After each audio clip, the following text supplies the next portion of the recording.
నా ఫ్రెండ్స్ చాలామంది డేటా చోరీ గురించి ఎందుకు మాట్లాడట్లేదు నువ్వు ఎందుకు మాట్లాడలేదని మన ప్రెస్లో ఫ్రెండ్స్ అడిగారు.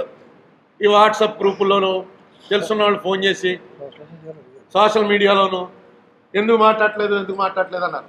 నిజంగా చెప్పాలంటే నేను సాఫ్ట్వేర్లో నాకు అంత ప్రవేశం లేదు. ఏదో ఈమెయిల్ చూసుకోవటం, గూగుల్ సెర్చ్లోకి వెళ్ళటం, ప్రింట్అవుట్లు తీయటం కూడా నాకు రాదు. నాకు ఈ బ్యాంకింగ్ కూడా నాకు కార్డు లేదు, ఏ బ్యాంక్ కార్డు లేదు. ఏటీఎంలో కూడా నేను ఎప్పుడు డబ్బులు తీసుకోలేదు. బహుశా బాగా ముసలాన్ని అయిపోయి ఉంటాను. అంచేత నాకు ఇది పెద్ద అవగాహన లేదు. కానీ మీరు ఎప్పుడైతే నువ్వు చెప్తే కొంచెం ఈజీగా కొంతమందికి అర్థమవుతుంది అన్న తర్వాత దీని మీద నాకు తెలుసున్నటువంటి ఫ్రెండ్స్ తోటి, సాఫ్ట్వేర్ ఎక్స్పర్ట్స్ తోటి కొంచెం మాట్లాడి వాళ్ళ దగ్గర నుంచి కొంత ఇన్ఫర్మేషన్ తీసుకున్నాను. దీన్ని బట్టి నాకు అర్థమైంది ఏంటంటే జరిగింది మాత్రం ఖచ్చితంగా స్టేట్ గవర్నమెంట్ దగ్గర ఉండవలసినటువంటి ఇన్ఫర్మేషను ఒక ప్రైవేట్ పార్టీ చేతిలోకి వెళ్ళింది. అదే కేసు తెలంగాణ పోలీస్ దగ్గర పెట్టినటువంటి కేసు అదే. ప్రైవేట్ పార్టీలోకి వెళ్ళటం కుదరదన్నది పూర్వం అయితే మనం అలా పోస్ట్ ఆఫీస్కి వెళ్ళి స్టాంపులు కొనుక్కోవాలన్నా ఆధార్ కార్డు ఉందని అడిగేవారు. ఆధార్ కార్డు అనేది సుప్రీంకోర్టు వాళ్ళు చాలా క్లియర్గా చెప్పారు. బ్యాంక్ అకౌంట్కైనా, సిమ్ కార్డుకైనా, దేనికైనా సరే ఆధార్ కార్డు అనేది అడగండి. వాడు ఏదో ఒక ఐడెంటిఫికేషన్ ఏది ఇచ్చినా యాక్సెప్ట్ చేయండి. ఆధార్ కార్డు అనేది పాన్ కార్డుతో లింక్ చేసామని చెప్పినట్టున్నారు. అంటే ఇన్కమ్ ట్యాక్స్కి సంబంధించింది ఏదో, అంతే తప్ప ఆధార్ కార్డు అడగటానికి లేదని చెప్పడమే కాకుండా ఆధార్ కార్డు కనుక వేరే మార్గాల ద్వారా నీ ఆధార్ వాళ్ళు తీసుకున్నా, లేకపోతే ఆధార్ ఇవ్వకపోతే ఇది ఇవ్వమని చెప్పి నీకు రావాల్సింది ఏదైనా ఆపేసినా ₹1,00,00,000 ఫైన్ అన్నారు. ₹1,00,00,000 ఫైన్తో పాటు 3 నుంచి 10 సంవత్సరాల జైలు శిక్ష అన్నారు. అంటే మొన్నటిదాకా ఏదైతే ఆధారు లేకపోతే ఏది జరగదనుకున్నామో ఇప్పుడు ఆధార్ వాడు అడిగితే మనకి ఇంకే ఐడెంటిటీ కార్డు లేకపోతే మనం ఆధార్ ఇవ్వచ్చు. కానీ వాడు ఆధార్ ఇస్తే కానీ మేము ఏమన్నాడు అనుకోండి, చాలా పెద్ద కేసు అది. ఈ విషయం నాకు కూడా తెలియదు. దేశాయ్ గారు పంపించారు, ఇది ఉందయ్యా సుప్రీంకోర్టు చెప్పింది, అందుకే ఇవన్నీ వచ్చాయి. ఇదే ఈ సుప్రీంకోర్టు జడ్జిమెంట్కి ముందైతే ఎవడిష్టం వాడిది, ఈ జడ్జిమెంట్ తర్వాత మనిషి ప్రైవసీకి సంబంధించినటువంటిది వెళ్ళకూడదు అనే ఉద్దేశంతో దీన్ని ఆపారు. సరే, జరిగితే సుప్రీంకోర్టులో ఎంతమందికి తెలుస్తుందండి ఇది ఏంటంటే, లేదు కేసులు ఉన్నాయి. ఈ కేసులు కూడా పర్టికులర్స్ ఒకడెవడో ఏం చేశాడంటే చాలా విచిత్రం అన్నమాట. నాకు కూడా ఫస్ట్ టైం తెలిసింది. ఇలాంటి శాస్త్రాలు కూడా ఉంటాయా? మ్యానుఫ్యాక్చరింగ్ ఫింగర్ ప్రింట్స్ అనేటువంటి ఒక టెక్నిక్ ఉంది. అంటే మన వేలిముద్రల్ని వాడు ఉత్పత్తి చేస్తాడు. నువ్వు ఎక్కడైనా ఆధార్ కార్డు మీద వేలిముద్ర ఉందనుకో, ఆ వేలిముద్రను తీసుకుని వాడు దాన్ని మ్యానుఫ్యాక్చర్ చేసి వాడుకుంటాడు. ఒరిజినల్ వేలిముద్ర కింద వచ్చేస్తుంది. అదో టెక్నిక్. ఆ టెక్నిక్లో ఒకటి స్టడీ చేశాడు. వాడి పేరు సంతోష్ కుమార్. ఆ ధర్మారం అని చెప్పి తెలంగాణలో ఊరు. వాడు ఆ టెక్నిక్లో ఎక్స్పర్ట్ చేసి సిమ్ కార్డులు, వాడు ఇంకా పెద్ద పెద్ద వాటికి వెళ్ళా, సిమ్ కార్డులు ఇవ్వటంలో నీకేమి చెప్పక్కర్లేదు, నువ్వు వెళ్ళో సిమ్ కార్డు ఇవ్వయా అంటే ఎవడో ఒకడు వాడి దగ్గర ఉన్న వేలుముద్రతోటి సిమ్ కార్డు తక్కువ తీసుకుని నీకు ఇచ్చేస్తాడనమాట. నువ్వు దాంతో ఏం చేసుకున్నా అది నీ పేరుతో ఉండదు, అరుణ్ కుమార్ పేరుతో ఉంటుంది. రేపు పొద్దున కేసు ఏమన్నా వస్తే అరుణ్ కుమార్ మీదకి వస్తుంది. దాంట్లోంచి ఏమన్నా పౌలు మెసేజ్లు నిన్ను చంపేస్తాను రా అని ఎవరికైనా పంపితే దాన్ని ట్రేస్ చేస్తే నేను దొరుకుతాను. ఎవడరా ఇదంతా చేస్తుందంటే వాడెవడో చిన్న పల్లెటూరులో ఈ టెక్నిక్లో వాడు ఎక్స్పర్ట్. ఎక్కడ నేర్చుకున్నారా నువ్వు అంటే ఆన్లైన్లో నేర్చుకున్నట్టు. ఇదో కేసు. ఇంకో కేసు, ముగ్గురు కలిసి ఒక కోర్టులో పనిచేసేవాడు, ఒక సిమ్ కార్డుల దగ్గర పనిచేసేవాడు, ఒక గవర్నమెంట్ ఆఫీస్లో పనిచేసేవాడు. ఇలా ముగ్గురు కలిసి 300 పెన్షన్ అకౌంట్స్లో వచ్చి మహమ్మద్ అజీజ్, షేక్ షబ్బీర్ హుస్సేన్, షేక్ అస్లాం, ఇలా ముగ్గురు కలిసి 40 లక్షల రూపాయలు, అంటే వాళ్ళకి తెలుసున్న వాళ్ళవే పెన్షన్లు, వాళ్ళ పెన్షన్ అకౌంట్లోంచి వీళ్ళు జాగ్రత్తగా మార్చేసుకున్నారు కొట్టేసి. మరి ఆ కొట్టేయడం ఎలాగో నాకు తెలియదు, కానీ మీకే తెలుసుంటుంది. చాలామంది మీరు నాకన్నా దాంట్లో చాలా ఎక్స్పర్ట్స్. అందరికీ ఇవి ఉంటున్నాయి, ఇప్పుడు ఆధార్ కార్డులు ఉంటున్నాయి, వెళ్ళి ఏటీఎంలో తీసుకోవడం, ఇవన్నీ మీకు అందరికీ పరిచయం ఉంది. తీసుకునే ఇలాగా ఒక 40 లక్షలు ఇదో కేసు. ఇది ఒక్కసారి వెళ్ళి గూగుల్లో కొడితే వచ్చేస్తున్నాయి కేసులు. సో కంప్లైంట్ ఇవ్వడంలో తప్పేం లేదు.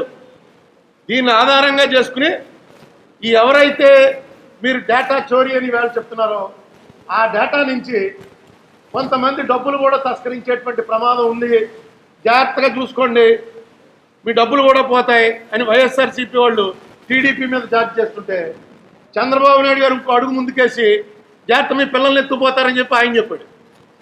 నేను చూశాను, పిల్లల్ని ఎత్తుకుపోవడానికి ఏమైనా ఉందా, నెట్లో ఎత్తుకుపోవడానికి ఏమైనా ఉందా అని. అంటే అంత దొంగలని చెప్పడం కోసం బహుశా ఆయన చెప్పుకుంటాడు. అంటే ఈవేళ ప్రధానమైనటువంటి పార్టీ, రూలింగ్ పార్టీ, ప్రతిపక్ష పార్టీలో మీరు డబ్బులు దొంగలించేస్తారంటే మీరు పిల్లల్ని ఎత్తుకుపోతారనే లెవెల్లో ఎలక్షన్ తీసుకొచ్చారు. పిల్లల్ని ఎత్తుకుపోయేవాడికి వేయాలా, డబ్బులు దొంగతనం చేసేవాడికి వేయాలా నిర్ణయం చేసుకోండి అనే పరిస్థితిలో పరస్పర ఛార్జెస్కి వచ్చేసారు. యాక్చువల్గా ఈ కేసు పెట్టడంలో నాకు ఎందుకు ఆ అశోక్ అనేటువంటి మనిషి కోర్టు ముందుకు రావడానికి, పోలీస్ ముందుకు రావడానికి ఎందుకు వెనకాడుతున్నాడో తెలియదు. కానీ బహుశా గవర్నమెంట్ అలాగా ట్రాన్స్ఫర్ చేయడం తప్పు కాబట్టి గవర్నమెంట్ని ఎలక్షన్ టైంలో సేవ్ చేయడం కోసం రావట్లేదు. కానీ అతను వస్తే అతని మీద ఏముంటుంది, అతను ఒక అప్లికేషన్స్ పెట్టుకున్నటువంటి ఐటీ గ్రిడ్ అనేటువంటి ఒక వ్యాపారం పెట్టుకుని తెలుగుదేశానికి సాయం చేస్తున్నాడు. వాళ్ళకి కావాల్సినటువంటి మెటీరియల్ ఇవ్వటం, వాళ్ళకి కావాల్సినటువంటి కంప్యూటర్లో, సాఫ్ట్వేర్లో కావాల్సిన హెల్ప్ చేస్తున్నాడు. గవర్నమెంట్ వాళ్ళు అఫీషియల్గా అతనికి ట్రాన్స్ఫర్ చేశారు, గవర్నమెంట్ తప్పు. గవర్నమెంట్ అఫీషియల్గా ట్రాన్స్ఫర్ చేస్తే తీసుకున్నాడు అతను. మొన్న నాకు ఒక ఇందులో రకరకాల ఉద్యోగాలు, ఎథికల్ హ్యాకింగ్ అంటే మంచి సమ్మతమైనటువంటి హ్యాకింగ్ అంటే ఎత్తుపోవడం, సమ్మతమైన ఎత్తుకుపోవటం అనే దాంట్లో ఒక ఆయన ట్రైనింగ్ పొందాడు విజయవాడ. ఆయన వైఎస్ఆర్సీపీకి సంబంధించిన వీటిల్లో పనిచేస్తుంటాడు. ఆయన రోజు తెలుగుదేశం ఆఫీస్కి వెళ్ళి నేను తెలుగుదేశంలో చేరతానండి, నాకు మెంబర్షిప్ కావాలని అడిగాడు. అడిగితే వాళ్ళు వెంటనే నీ పేరేంటి అని అడిగారు. నీ పేరు అడిగితే పేరు చెప్పాడు. నీ మొబైల్ నెంబర్ ఉందా నీకు అని అడిగారు. మొబైల్ నెంబర్ చెప్పాడు. ఈ రెండు కొట్టి ఒక కార్డు తీసి ఇచ్చారు, Telugu Desam party identity card number గాను. ఆ కార్డులో చూస్తే ఇతను ఆధార్ ఫోటో ఉంది. ఆధార్ ఫోటో మనం అవడం పెట్టుకోం, ఎందుకంటే అది భయంకరంగా వస్తుంది. మళ్ళీ కింద పేరు లేకపోతే గుర్తుపట్టడం కూడా కష్టం. ఆధార్ ఫోటోతో కార్డు వచ్చింది. అంటే ఆధార్కి సంబంధించిన ఎంటైర్ పర్టికులర్స్ వాళ్ళ దగ్గర లోడ్ అయిపోయినాయి. మన సెల్ ఫోన్ నెంబర్లతో సహా, మన ఫోటోలతో సహా తీసి ఆ కార్డే ఇచ్చాడు. ఆ కార్డు అతను నాకు పంపించాడు. అయితే కండిషన్ మీద ఏమన్నాడంటే ఇది బయట పెట్టండి సార్ అన్నాడు. అతను చేసేటువంటి ఇవన్నీ నువ్వు ఎలా చేస్తావా, నువ్వు చేయడం ఇది కూడా తప్పే కదా, నాకు తెలుసండి ఇది ఎలా చేశారో అంతా చెప్పాడు. అంటే నువ్వు ఇలాగే చేస్తుంటావా, నువ్వు చేసింది కూడా తప్పే అవుతుంది కదా అంటే, కాదు సార్ నేను ట్రైనింగ్ పొందాను, ఎథికల్ హ్యాకింగ్ అని ఉంటుంది. ఎథికల్ హ్యాకింగ్ ఏంటి అంటే దీనికి పోలీసులకి సంబంధించి, తర్వాత కస్టమ్స్కి సంబంధించి కొన్ని డిపార్ట్మెంట్లో తీసుకురావాల్సి ఎవరిదైనా ఇన్ఫర్మేషన్ మనం లాగాలన్నప్పుడు అఫీషియల్గా with the permission of the government, with the permission of the court అక్కడి నుంచి ఇక్కడ షిఫ్ట్ చేయడం కోసం కొంతమంది ఎక్స్పర్ట్లు ఉంటారు. ఇవన్నీ మనకి తెలియని విషయాలు కాబట్టి నేను ఎక్కువ తెలుసుకునే ప్రయత్నం చేయలేదు. నాకు సంబంధించినంత వరకు రాష్ట్ర ప్రభుత్వం వాళ్ళు ఇది ఇవ్వటం అనేది సుప్రీంకోర్టు దీని ప్రకారం ఇల్లీగల్. అంత మాత్రాన దీన్ని ఇంత పెద్ద కేసు చేయగల, తీసుకోవడం ఇల్లీగల్ అయితే దాన్ని ఇల్లీగల్గా వాడితే ఎప్పుడు వస్తుందంటే మీకు దీని మీద ఇంత భయపడవలసి, ఇంత ఆ పోలీసుల మీద మళ్ళీ వీళ్ళు తెలంగాణ మీద ఒక కేసు పెట్టారు. మాది మీరు ఎలా కొట్టేశారు, తెలంగాణ గవర్నమెంట్ మీద పెట్టేశారు కేసు. వాళ్ళేమో ఇండివిజువల్ మీద పెట్టారు, వీళ్ళు గవర్నమెంట్ మీద కేసు పెట్టారు. దీంట్లో నాకైతే ఇంత సీరియస్ మ్యాటర్ కనపడలా. ఇవ్వడం తప్పే, ఓకే మేమే తప్పుడు పనికి వాడలేదు కదా, చెప్పండి ఎక్కడ తప్పుడు పనికి వాడాము. అవును, అది వాడు చెప్పద్దంటాడు, లేకపోతే అదే మెయిన్. అవును, వాడికి చెప్పడం ఇష్టం లేదు. ఇప్పుడు కంప్లైంట్ అనేది దేని మీద వచ్చింది, ట్రాన్స్ఫర్ మీద వచ్చింది. కంప్లైంట్ ఏమని పెట్టారు, ఆంధ్రప్రదేశ్కి సంబంధించినటువంటి పబ్లిక్కి సంబంధించినటువంటి మ్యాటర్ అంతా కూడా ఐటీ గ్రిడ్ అనే హైదరాబాద్లో ఉన్న సంస్థకి ట్రాన్స్ఫర్ చేసింది గవర్నమెంట్, ఇది ఇల్లీగలు అని ఎవరో ఒక రెడ్డి గారు వెళ్ళి కంప్లైంట్ ఇచ్చాడు. పేరు సరిగ్గా గుర్తులేదు, లోకేష్ రెడ్డి అని ఆయన పట్టుకెళ్ళి కంప్లైంట్ ఇచ్చాడు. ఎస్, అది నిజం, వీళ్ళు ఇచ్చేసిన మాట నిజం. దాని మీద ఎంక్వైరీ జరిగితే తప్పే ఉందో నాకు అర్థం అవట్లే. ఎందుకంటే ఇది ఇచ్చిన మాట నిజమని కాదు అని వీళ్ళు ఎక్కడ అంటలేదు.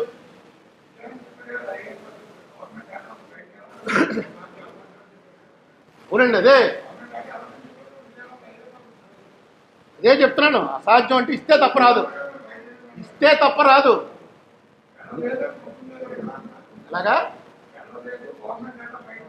మరి ఇంకప్పుడు ఇంక గొడవ ఉంది. అదే నేను చెప్తున్నాను, వెళ్ళడానికి అసలు వీలే లేదు, ట్రాన్స్ఫర్ చేయడానికి వీలే లేదు అన్నారనుకోండి, ఎన్ని కేసులు పెడితే మాత్రం ఏంటి? ఎక్కడ నాకు అది అర్థం అవట్లేదు. ఎందుకంటే నాకు ఈ సబ్జెక్ట్లో, ఈ సాఫ్ట్వేర్కి సంబంధించిన సబ్జెక్ట్లో అంత అవగాహన లేదు. ఏంటి మీరు చేసింది? ఒకవేళ గవర్నమెంట్ ట్రాన్స్ఫర్ చేసింది, అతను ఎందుకు అశోక్ కనబడకుండా పోవాలి?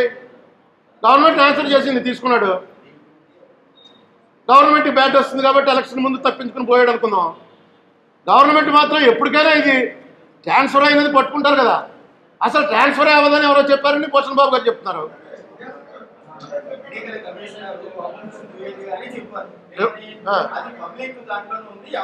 అది ఓటర్ లిస్ట్. ఇప్పుడు ఎలిగేషన్ ఏంటంటే voter list, Aadhaar card particulars.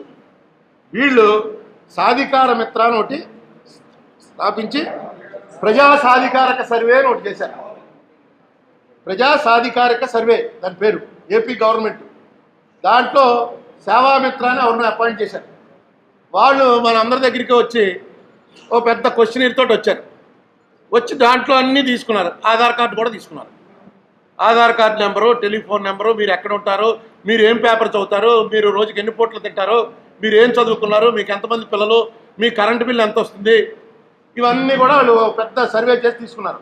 ఆ సర్వే వివరాలు, ఆధార్ కార్డు వివరాలు, ఓటర్ లిస్ట్ వివరాలు ఇవన్నీ కలిపి ట్యాగ్ చేశారన్నమాట. ఇది ఇల్లీగల్ అని ఇప్పుడు పెట్టినటువంటి కేసు ఏమవుతుందో నాకు తెలియదు. కానీ దీన్ని ఎలక్షన్లో నువ్వు దొంగని విపరీతంగా వాడుతున్నారు. ఇంకోటి ఏంటి, ఇది మొత్తం పట్టుకెళ్ళి అమెజాన్ సర్వర్లో పెట్టారు. అమెజాన్ క్లౌడ్ ఆ సర్వర్ కూడా ఒకటి. ఈ సర్వర్లో, క్లీనర్లో, హోటల్లో ఏంటో మరి నాలాంటి ముసలాడికి కొంచెం కష్టంగా ఉంటుంది, కానీ మీకు అందరికీ తెలిసే ఉంటుంది. నా ఉద్దేశంలో ఆ గొడవ ఏంటో సరే, కానీ ఎన్నికలు ఈ స్థాయికి దిగజార్చేయటం చాలా తప్పు. ముఖ్యమంత్రి గారు పిల్లల్ని ఎత్తుపోతారు జాగ్రత్తని అంటామంటే, ఎత్తుపోకుండా కాపాడవలసిన బాధ్యత వాళ్ళదే, గవర్నమెంట్ది. పిల్లల్ని ఎత్తుపోతారు జాగ్రత్తనంటే ఇది చాలా నాకేమనిపించిందంటే అవసరాన్ని మించి మాట్లాడుతున్నారేమో. మీరు ఏం చేశారో మీరు చెప్పండి, మీ సక్సెస్ మీరు చెప్పండి, అవతల వాళ్ళు మీ ఫెయిల్యూర్స్ చెప్తారు. ఇది జనరల్గా ఎలక్షన్లో జరిగేది. నువ్వు దొంగ అంటే నువ్వేమో పిల్లల్ని ఎత్తుపోయేవాడు అని ఈ లెవెల్లో రాజకీయం తీసుకొచ్చాకండి.